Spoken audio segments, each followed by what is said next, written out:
Welcome to the Blackbook Half an Hour. Today we're exploring social justice, who exemplifies black entrepreneurship. Knowledge here today. Frank's going to tell us a little bit about his business philosophies and a little bit about this marijuana trade. For you all to know, Frank's group is the only black-owned Nevada dispensary. So we're going to let him talk about all three here. But first I want to start off with a few little special events. If I start them now, so I won't forget them. This coming Saturday from 9 to 1 at 2110 East Flamingo, AP Medical, which was on here, is having a free screening from 9 to 1. So if you have people who need to get checked out medically, or even if they need some basic dental work, they need to come by to 2110 East Flamingo, AP Medical. Also, Black Weekend, February 19th through the 21st at the West Las Vegas Library, 951 West Lake Mead. Come out and enjoy Black Weekend. It's free. You'll get a lot of knowledge and a lot of black history. And the third one be Really Black Friday is going to be March 21st. We had a very successful Really Black Friday with over 38 vendors and hundreds of people who came through the Pearson Center. Well, we're going to do it again. It'll be from 3 to 7 p.m. at the Pearson Center, 625 West Cary Avenue. The deadline for people is March 1st. If you're going to be a vendor, you need to get there, because I guarantee you by March 1st there won't be any slots available. To become a vendor, go to www.blackfridayvegas.com. Again, www.blackfridayvegas.com. So now let's switch over. Frank. Yes. Let's start off. Tell us or tell the viewers a little bit about you. What do you want to know? Well, hometown hero. Born and raised here. Went to the first Catholic school right next door to KCAP Radio. Then to St. Christopher. From there to Brindley Junior High School. From there to Western. From there to University of Nevada, Reno, where I got a degree in criminal justice in 4 years. I started playing sports at 12 years old. Tackle football. My mother took me and a few of my buddies there to keep us out of trouble. I liked playing tackle football and hitting people. So at that particular time, I decided I wanted to be a pro athlete.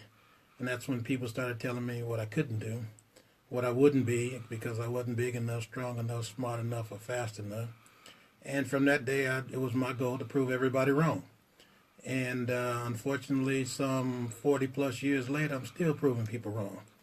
And I wake up every day, when I leave my house, drive out my driveway, figure what I'm going to kill, drag back to the house so my family can eat. That's the mentality. I had a great high school football career. I was two-time state champion in wrestling, two-time state champion in football. Our team won 2 state championships. I was an honor roll student. Went to University of Nevada, Reno, where I graduated, as I said before, with a degree in criminal justice in 4 years. Originally wanting to join the FBI. I was fortunate. I was drafted by the Oakland Raiders, played there 7 years, won the Super Bowl in 1984, came back home, went into business, worked for the city of Las Vegas during the off season. So I would encourage everybody who plays professional sports to find something to do so you have something to do when you're done, especially if you don't make a lot of money or don't invest your money properly. Worked for the city for a couple years, then decided to run for city council. In between that time, opened up 2 convenience stores, a car wash, a sports bar, nightclub. Ran for city council, served there for 4 years. And now I have a general construction company, property management company, community development program center where I'm executive director. We build affordable housing, mixed income housing for medium to low income persons. And a couple years ago, I got involved in medical marijuana through a friend of mine, Andre Rhodes. We are the only African American, 100% owned dispensary in the state, and less than 0.001% in the entire country. Wow. There was a convention here a few months ago And we think that as far as dispensary goods goes, there's probably 10 or 11 in the entire country, which is far less than what it should be based on the fact of the incarceration rate. So somebody's snoring in the mic. Is that you? I've got a cold. So I know the people probably listening. What's going on in the background? Thank you. Anyway, that's us. That's what we do. And like I say, I'm homegrown. I'm a product of Las Vegas. I'm proud of that, and I do all I can to help where I can and who I can. Well, thank you. And also you were the president of the NAACP. Yeah, I was president for the NAACP for 7 years, and I like the music that you one of two things. Number one, the only way there's going to be change is if we change. Absolutely. And if we keep waiting for people to change or do something for us, that ain't going to happen.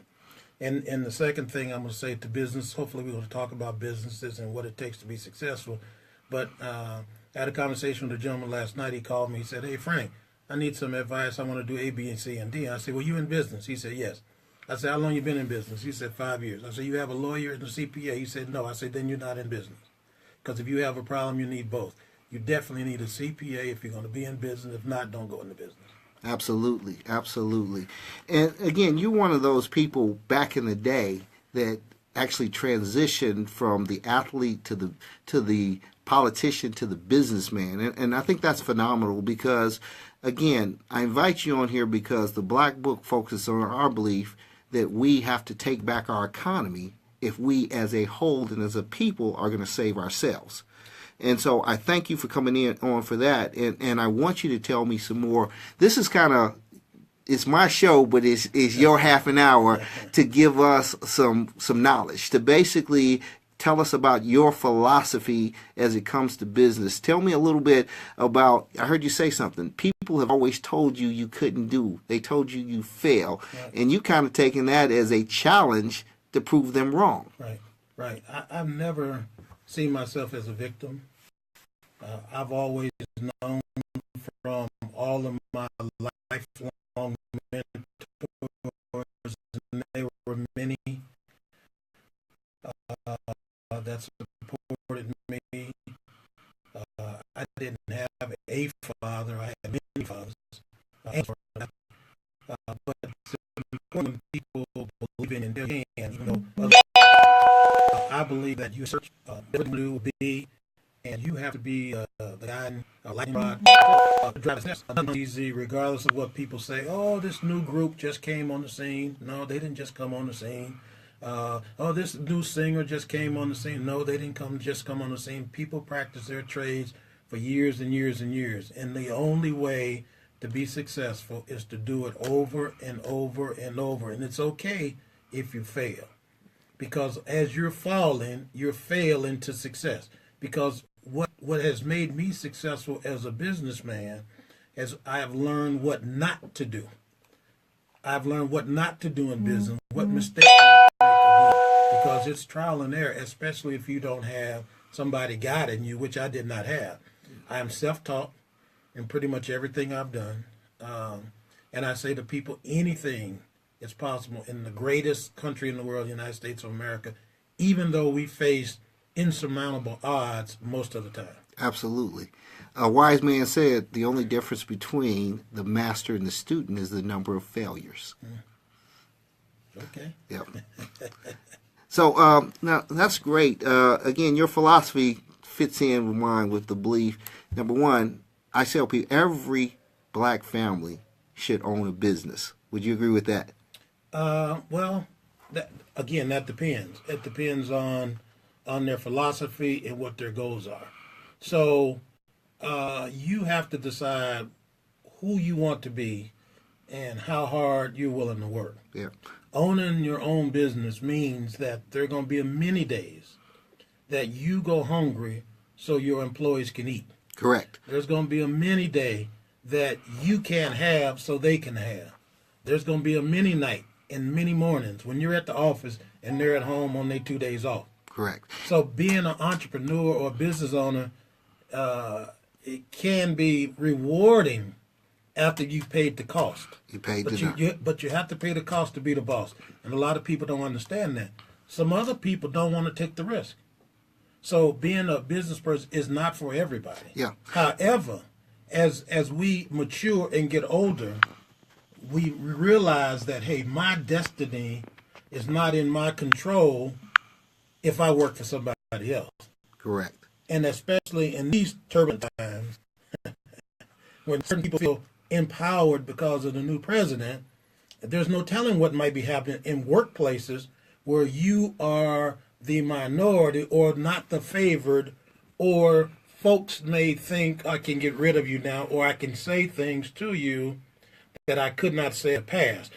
Therefore, add more undue stress to your life, regardless of position, when you work for someone. Now, I'm not saying as a business owner, we don't face those same challenges, but I'm just saying we as a business owner, we are in charge, when as an employee, you are not. Your destiny lies in whoever supervises you. Great, great. We got a caller who came in, who's come online, so we're going to see what question they may have for you.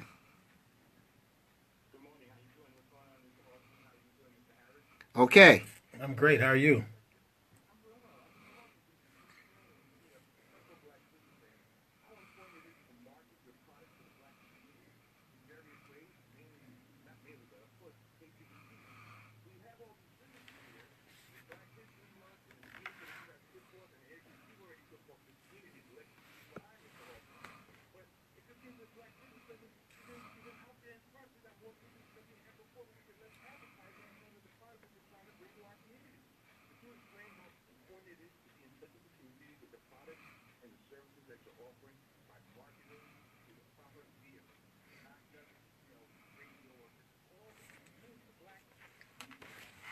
So, let me say this.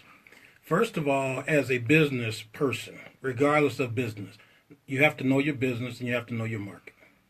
First of all. Second, you have to determine, you have a marketing budget.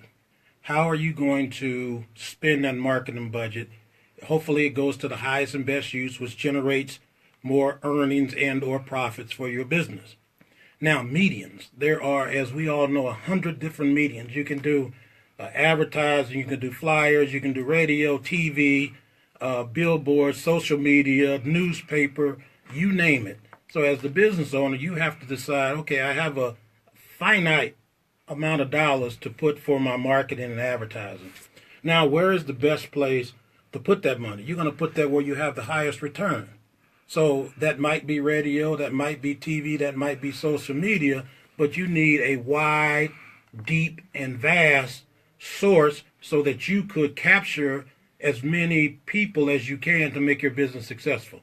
So I would say from the business point, that's how I look at it now. From if you're just talking about strictly African American and or black, well, now you limit your market and you limit your business. So if in fact that is the only target market that you are targeting, then clearly you want to stick with just African American media, be that radio, TV, newspaper, what have you. But most people are out trying to capture the maximum amount of dollars they can.